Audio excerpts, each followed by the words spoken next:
Alrighty, welcome to Dr. Pew's moving headquarters, where we're kind of... Anyway, so I got this guy here. I've been working on this for a while. Here is a air tank from an Extreme Blast Bazooka made by Busby Toys, I believe. Anyway, what I've done is I've stuck PVC cap on the end here, some PVC cement, yada yada yada. Basically just solvent welded this guy back on here, solvent welded a cap on here. I did that so I can tap it and drill it and put things like a quick release female coupler here. And back here we have just a Schrader valve. And the reason why I stuck this on here this way, there's a check valve here, so yeah, that way Schrader valve, I have a little chamber, check valve. That way there's no back pressure going back into these components, theoretically, unless that guy fails. Anyway, got a dump valve here. It's kind of hard to see, but that's actuated by the trigger. You can see that there. This is the top and front end of a Longshot front gun. It was missing the trigger, the grip, so I figured might as well chop it up and do something fun with it. This is like what I came up with. This guy comes from a special Nerf Wii game controller combo thing. It's meant to take Wii controllers, or it comes with a single shot plunger. Anyway, so yeah, but either way, you know, not anything to write home about in either case. So what I did was I stuck that tank in here, and auto compressor, 9.6 volt battery, which will eventually be my battery magazine thing that I'm working on still. Oh, this guy here, this shiny guy. This is the wrong valve. I meant to put in a, it's a pressure switch, and I meant to set it to cut off when this reaches a certain PSI. In this case, like 30 or 50, depending on the application. What I didn't realize was that normally open electrically means it's not connected. I for some reason, I just went backwards on that. So what I'm going to do instead is set this to a threshold where, like 15 psi, where this thing will actually have enough power to actually fire a dart.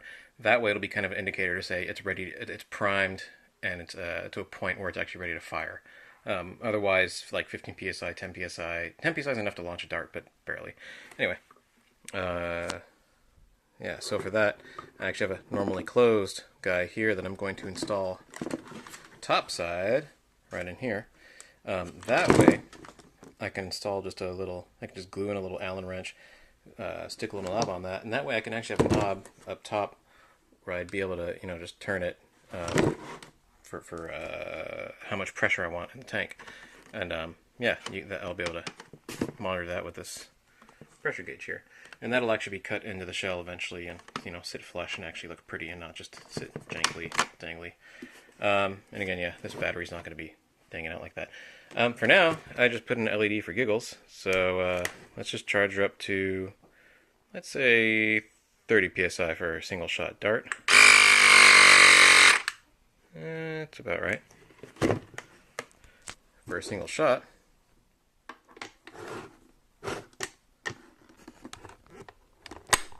Oh. Alright, so, oh no, there's a cardboard box. I would say it shoots. Alright, so I went ahead and charged it back up to 30 psi. For giggles, you can see there, so I'm not lying. It's about 30 psi, whatever. So I've got here one of the Busby rockets, and it will fire just fine.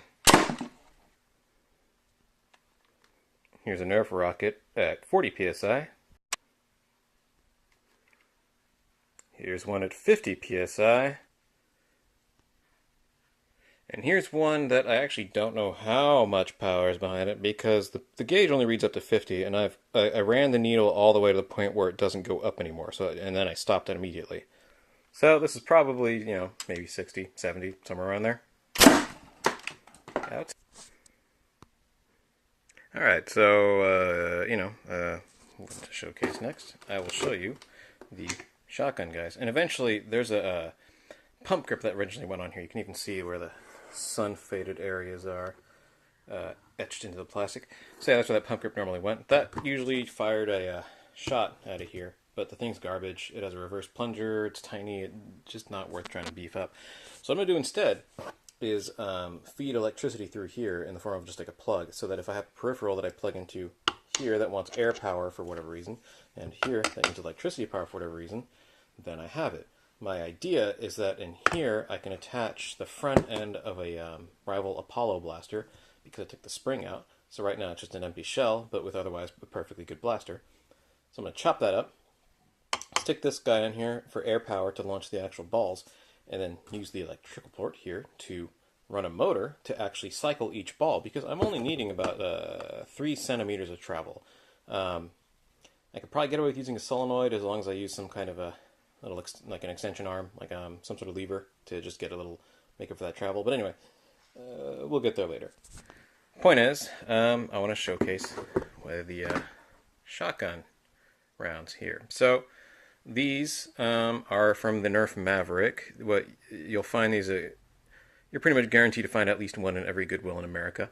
But they're super cheap, they're super plentiful, and they suck right out of the box. They suck even if you beef them up, and they're only good if you really, fix them up crazy. So what I've done is I stuck one of the male quick connect ports on there, and it just goes right in. Oop. Oh yes. So let's get that charged up. We'll start at a 40, then we'll go to 50, and then we'll go to the... Alright, here we are, just a hair above 40. Here we go. Yeah, close range. Back. I felt like I was a little too close to really showcase anything, so here we are at just about 50 psi. And here we go. Alright, here we are again, a little farther back. As you can see, again, we are now at max readout, and whatever that is. I'm, again, assuming it's like 60 or 70. Here we go. Now, that actually had like a gentle actual recoil on that. Hope you enjoyed.